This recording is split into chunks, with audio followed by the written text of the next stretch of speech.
Hola a todos y especialmente los estudiantes de la materia Teoría y Métodos 1 de la Escuela de Antropología de la Universidad Central de Venezuela.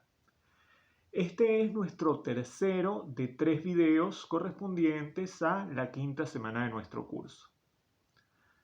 En este video vamos a revisar un poco la propuesta de Immanuel Kant en su texto Crítica de la razón pura con respecto a la superación de esta visión o de esta discusión, de esta polémica que existía entre racionalistas y empiristas con respecto a los orígenes o las bases ciertas del conocimiento. Kant en este libro hace una propuesta realmente revolucionaria, ya que él cambia el foco de atención con respecto a el conocimiento del objeto y lo pone en los sujetos como generadores o como fuentes que constituyen el conocimiento de esos objetos a través de representaciones de los mismos. Vamos a avanzar un poco en esto en esta discusión. Sin embargo, antes de entrar en el texto de manera específica, quería recordarles lo que siempre hemos dicho con respecto a los contextos de producción de estas reflexiones filosóficas. La Crítica de la razón pura se publica en 1781 por primera vez y tiene una segunda edición revisada por el propio Kant para 1787. Este es un mundo diferente al mundo de Descartes o al mundo de John Locke. Recuerden que Descartes publicaba en 1637 su Discurso del Método y Locke, aunque había culminado el ensayo sobre el entendimiento humano en 1660, este había sido publicado en 1690. Esto, Crítica de la razón pura, es 150, 100 años después. Entonces, 1781, la primera edición. Para hacer un contexto muy general del mundo, podemos recordar que la independencia y el proceso de independencia de Estados Unidos tiene un punto clave el 4 de julio de 1776, es decir, 5 años antes de la primera edición de la Crítica de la razón pura. Asimismo, la Revolución Francesa tiene como año cumbre 1789, 2 años después de la segunda edición de Crítica de la razón pura. Igualmente hay otros eventos a nivel mundial donde podemos contextualizar esta reflexión. Recuerden, por ejemplo, que la rebelión de esclavos negros en Haití corresponde a 1791, 4 años después de la segunda edición de este libro. Ya cerca de más o menos unos 20 años después, 22, 23 años después, comenzaría el proceso de las independencias latinoamericanas. Entonces, este es un contexto diferente, y esto es importante tenerlo claro, a el que marcó la discusión entre racionalistas y empiristas en el siglo XVII. Ya estamos aquí a finales del siglo XVIII. Con respecto al texto, vamos a discutir algunos fragmentos que me parecen importantes y llamativos para brindarles atención. Kant da inicio al prólogo en su texto planteando los problemas que se presentaban a su entender. La razón humana tiene en una especie de sus conocimientos el destino particular de verse acosada por cuestiones que no puede apartar, pues le son propuestas por la naturaleza de la razón misma, pero a las que tampoco puede contestar, porque superan las facultades de la razón humana. Más adelante, después de dar inicio a esos argumentos, Kant plantea su propuesta, que es evaluar la razón. Entonces indica, este tribunal no es otro que la crítica de la razón pura misma. Por tal, no entiendo una crítica de los libros y de los sistemas, sino de la facultad de la razón en general respecto de todos los conocimientos a los que ésta puede aspirar independientemente de toda experiencia. Por lo tanto, la crítica resuelve la posibilidad o imposibilidad de una metafísica en general y determina no solo las fuentes, sino también la extensión y límites de la misma. Todo ello, empero, por principios. Kant entonces da inicio a la introducción de su texto apartándose de la búsqueda de los mecanismos para acceder al conocimiento y se enfoca en los tipos de conocimiento. Así, la primera sección la titula De la distinción del conocimiento puro y el empírico. Vale la pena leer entonces esa primera sección. No hay duda alguna de que todo nuestro conocimiento comienza con la experiencia, pues, ¿por dónde iba a despertarse la facultad de conocer para su ejercicio como no fuera por medio de objetos que hieren nuestros sentidos y ora provocan por sí mismos representaciones, ora ponen en movimiento nuestra capacidad intelectual para compararlos, enlazarlos o separarlos y elaborar así, con la materia bruta de las impresiones sensibles, un conocimiento de los objetos llamado experiencia? Según el tiempo, pues ningún conocimiento precede en nosotros a la experiencia y todo conocimiento comienza con ella. Mas si bien todo nuestro conocimiento comienza con la experiencia, no por eso origínase todo él en la experiencia. Pues bien podría ser que nuestro conocimiento de experiencia fuera compuesto de lo que recibimos por medio de impresiones y de lo que nuestra propia facultad de conocer, con ocasión tan solo de las impresiones sensibles, proporciona por sí misma, sin que distingamos este añadido de aquella materia fundamental hasta que un largo ejercicio nos ha hecho atentos a ello y hábiles en separar ambas cosas. Es pues por lo menos una cuestión que necesita de una determinada investigación y que no ha de resolverse enseguida a primera vista, la de si hay un conocimiento semejante, independiente de la experiencia y aún de toda impresión de los sentidos. Estos conocimientos llámanse a priori y distínguense de los empíricos que tienen sus fuentes a posteriori, a saber, en la experiencia. Aquella expresión, empero, no es bastante determinada para señalar adecuadamente el sentido todo de la cuestión propuesta, pues hay algunos conocimientos derivados de fuentes de experiencia de los que suele decirse que nosotros somos a priori partícipes o capaces de ellos, porque no los derivamos inmediatamente de la experiencia, sino de una regla universal, la cual, sin embargo, hemos sacado de la experiencia. Así, de uno que socavare el fundamento de su casa, diríase que pudo saber a priori que la casa se vendría abajo, es decir, que no necesitaba esperar la experiencia de su caída real, mas totalmente a priori no podría saberlo, pues tenía que saber de antemano por experiencia que los cuerpos son pesados y que por tanto cuando se les quita el sostén, caen. En lo que sigue, pues, entenderemos por conocimientos a priori no los que tienen lugar independientemente de esta o de aquella experiencia, sino absolutamente de toda experiencia.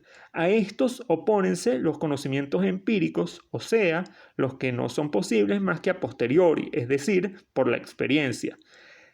De entre los conocimientos a priori, llámanse puros aquellos en los cuales no se mezcla nada empírico. Así, por ejemplo, la proposición todo cambio tiene su causa es una proposición a priori, mas no es pura, porque el cambio es un concepto que no puede ser sacado más que de la experiencia. Posteriormente, Kant hace una distinción entre los juicios analíticos y los sintéticos, relacionándolos con aquellas ideas a priori y a posteriori, o conocimientos a priori y a posteriori. Vale la pena también leer esta sección. En todos los juicios donde se piensa la relación entre un sujeto con el predicado, refiriéndome solo a los afirmativos, pues la aplicación a los negativos luego es fácil, es esa relación posible de dos maneras. O bien el predicado B pertenece al sujeto A como algo contenido ocultamente en ese concepto A, o bien B está enteramente fuera del concepto A, si bien en enlace con el mismo. En el primer caso llamamos el juicio analítico, en el otro sintético. Los juicios analíticos, los afirmativos, son pues aquellos en los cuales el enlace del predicado con el sujeto es pensado mediante identidad. Aquellos, empero, en que este enlace es pensado sin identidad deben llamarse juicios sintéticos. Los primeros pudieran también llamarse juicios de explicación, los segundos juicios de ampliación, porque aquellos no añaden nada con el predicado al concepto del sujeto, sino que lo dividen tan solo por medio del análisis en sus conceptos partes, pensados ya, aunque confusamente, en él. Los últimos, en cambio, añaden al concepto del sujeto un predicado que no estaba pensado en él y no hubiera podido sacarse por análisis alguno. Por ejemplo, si yo digo todos los cuerpos son extensos, es este un juicio analítico, pues no he de salir fuera del concepto de uno al cuerpo para hallar la extensión como enlazada a él, sino que tan solo tengo que analizar aquel concepto, es decir, tomar conciencia de que la multiplicidad que siempre pienso en él para encontrar en esa multiplicidad dicho predicado. Es pues un juicio analítico. En cambio, si yo digo todos los cuerpos son pesados, entonces el predicado es algo enteramente distinto de lo que pienso en el mero concepto de un cuerpo en general. La adición de un predicado semejante da pues un juicio sintético. Los juicios de experiencia, como tales, son todos sintéticos. Sería definitivamente absurdo fundamentar en la experiencia un juicio analítico, pues no he de salir de mi concepto para formular el juicio y no necesito para ello, por tanto, testimonio alguno de la experiencia. Entonces, como podemos ver en esta primera sección, Kant cambia el foco de atención y se va directamente a analizar las formas de conocimiento. Entonces habla de conocimientos puros y conocimientos empíricos y los relaciona con esto que él llama los juicios analíticos relacionados directamente a los conocimientos puros y juicios sintéticos relacionados a los conocimientos empíricos. Juicios analíticos, recordando entonces, son aquellos donde el predicado no hace sino reiterar alguna característica propia del concepto del sujeto. Por ejemplo, el triángulo de tres lados. De tres lados, como predicado, redunda en una característica propia ya del concepto triángulo. Con decir el triángulo ya de tres lados es algo que analíticamente podemos deducir de ese concepto y es una verdad a priori. En cambio, el triángulo equilátero, ¿sí? Equilátero, que sus tres lados son iguales, es una característica que no es propia de todos los triángulos. Es un triángulo específico que empíricamente debemos validar como real, ¿sí? A partir de la sensibilidad o de la experiencia, para a posteriori, ya no a priori, validar este juicio como verdadero. En esa conjunción entre juicios analíticos como verdaderos a priori y juicios sintéticos como solamente verdaderos a posteriori, Kant reflexiona con respecto a la posibilidad de que existan juicios sintéticos, es decir, juicios que amplíen el conocimiento sobre el sujeto, pero que sean a priori, es decir, que sean verdades a priori antes de la validación empírica a partir únicamente de la razón. Reflexionando con respecto a esto, Kant va a enfocarse en el problema de el conocer, en el problema de los hombres como sujetos que conocen, y en este sentido va a evaluar todo lo que él va a definir como procesos de sensibilidad y la representación de fenómenos del exterior, y define esta sensibilidad como una condición a priori.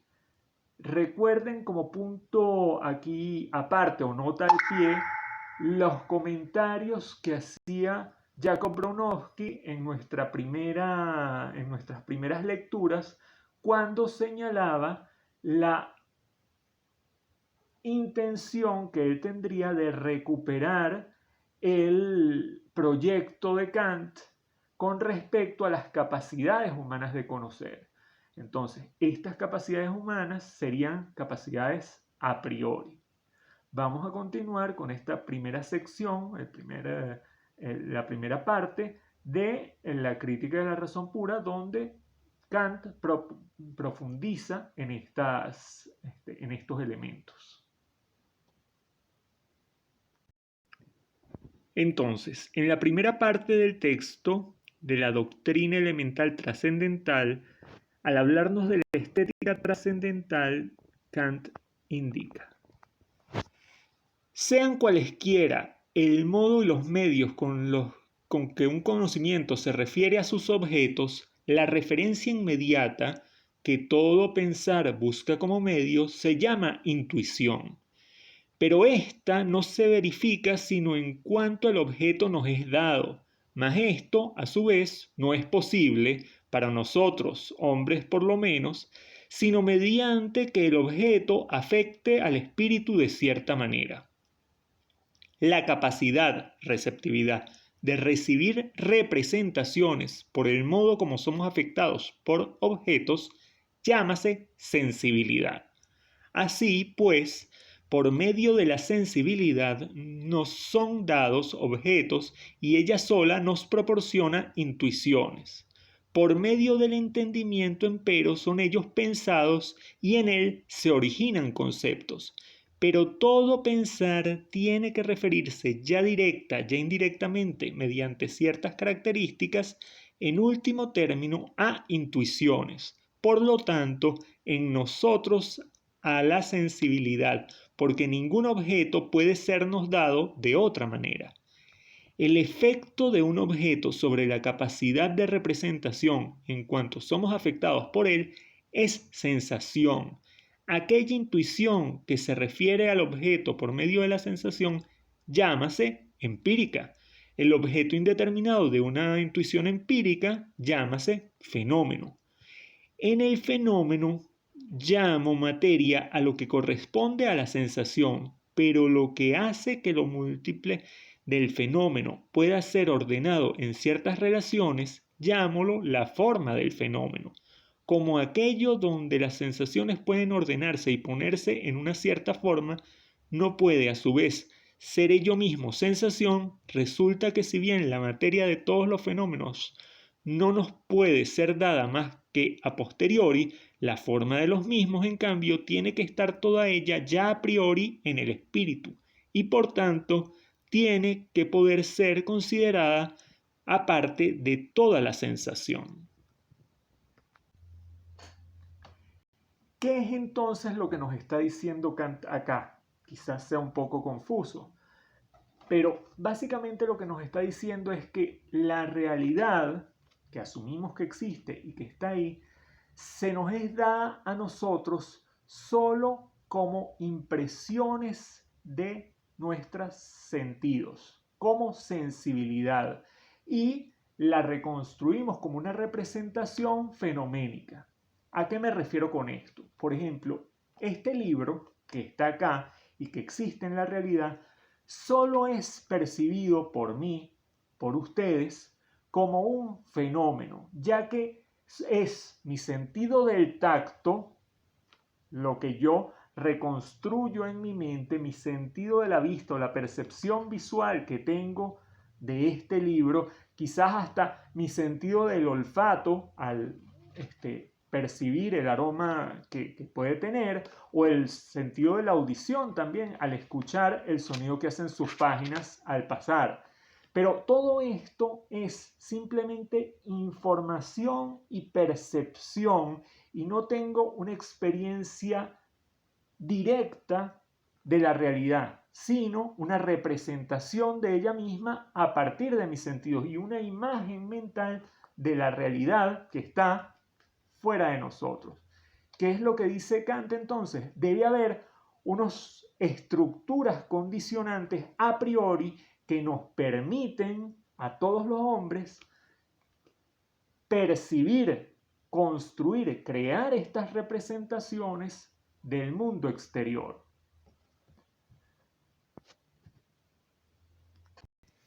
Kant propone entonces que estas dimensiones a priori que van a condicionar nuestra sensibilidad y nuestra posibilidad de representar los fenómenos de la realidad van a ser el espacio y el tiempo, y señala algunas características con respecto a estas dimensiones. En primer lugar, con respecto al espacio, dice, el espacio no es un concepto empírico sacado de experiencias externas. El espacio es una representación necesaria a priori que está a la base de todas las intuiciones externas. El espacio no es un concepto discursivo o, según se dice, universal de las relaciones de las cosas en general, sino una intuición pura. El espacio es representado como una magnitud infinita dada. Con respecto al tiempo, también Kant hace algunas precisiones. El tiempo no es un concepto empírico que se derive de una experiencia. El tiempo es una representación necesaria que está a la base de todas las intuiciones. En esta necesidad a priori fúndase también la posibilidad de principios apodícticos de las relaciones de tiempo o axiomas del tiempo en general. El tiempo no es un concepto discursivo o, como se llama, universal, sino una forma pura de la intuición sensible. La infinidad del tiempo no significa otra cosa, sino que toda la magnitud determinada del tiempo es sólo posible mediante limitaciones de un tiempo único fundamental. Entonces, Kant sintetizará, después de hacer toda una argumentación, espacio y tiempo son, por tanto, dos fuentes de conocimiento de las cuales a priori podemos extraer diferentes conocimientos sintéticos. La matemática pura nos da un ejemplo brillante, por lo que se refiere a los conocimientos del espacio y sus relaciones, es decir, en geometría. Finalmente, en sus observaciones generales, Kant nos propone: hemos querido decir, pues, que toda nuestra intuición no es nada más que la representación del fenómeno, que las cosas que intuimos no son en sí mismas lo que intuimos en ellas, ni tampoco están constituidas sus relaciones en sí mismas como nos aparecen a nosotros, y que si supiéramos nuestro sujeto y que si suprimiéramos nuestro sujeto o aún solo la constitución subjetiva de los sentidos en general, desaparecería toda constitución, todas relaciones de los objetos en el espacio y el tiempo, y aún el espacio y el tiempo mismos, que como fenómenos no pueden existir en sí mismos, sino solo en nosotros. ¿Qué son los objetos en sí y separados de toda esta receptividad de nuestra sensibilidad? Eso permanece para nosotros enteramente desconocido. No conocemos más que nuestro modo de percibirlos, que nos es peculiar y que no debe corresponder necesariamente a todo ser, si bien sí a todo el hombre. Mas de este tan solo hemos de ocuparnos. Como pueden ver, con esta propuesta, Kant pone al sujeto, al hombre, y su capacidad de conocer como no solamente una limitante o una condicionante para acceder a la realidad, sino también como la manera de crear la posibilidad de esta realidad. La realidad en tanto es concebida y es conocida a partir de esta ventana que condiciona, esta ventana de espacio y tiempo al menos, que condiciona nuestra capacidad o nuestra forma de acceder a los fenómenos de la realidad, como el libro que estaba diciendo. Esto entonces hace un vuelco a toda la reflexión con respecto a los orígenes del conocimiento y la capacidad de conocer. Ahora el conocimiento se vuelve una propiedad donde lo principal va a ser no solamente la posibilidad de este mundo ordenado que podemos percibir, sino que esta posibilidad de percibir está condicionada por nuestras capacidades propiamente humanas. Esta va a ser un punto de inflexión en la reflexión que va a dar pie a nuevos desarrollos en la epistemología y en la filosofía del conocimiento.